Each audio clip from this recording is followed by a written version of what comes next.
Rather than buying ready-made bias binding, I love to make my own bias binding for my project so that everything is perfectly coordinated.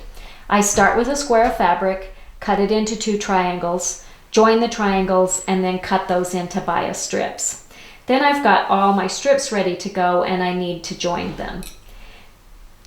The ByAnnie's Stiletto impressing tool helps me hold the pieces in place as I stitch. It also makes it easy for me to press the seams open so that I don't have to get up and run to the ironing board after every seam. So let's show you how we do that.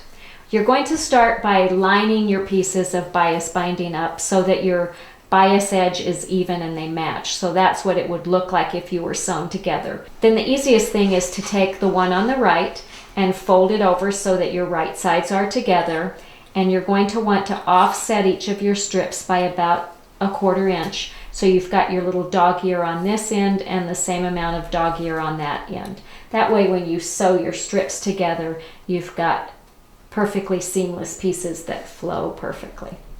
So we're going to put a couple pins in there and then we're going to sew that. And again, my stiletto is helpful for getting everything pushed under the needle and ready to go.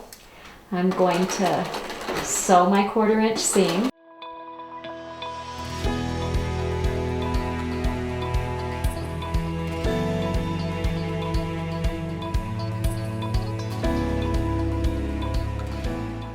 I want my stitching to end right here.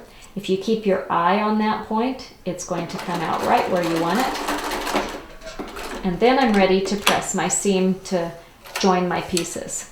I could take this to the ironing board and do it, but it's much easier to just stay at my machine, take the pressing tool end, open my seam up, and use it to press those seams.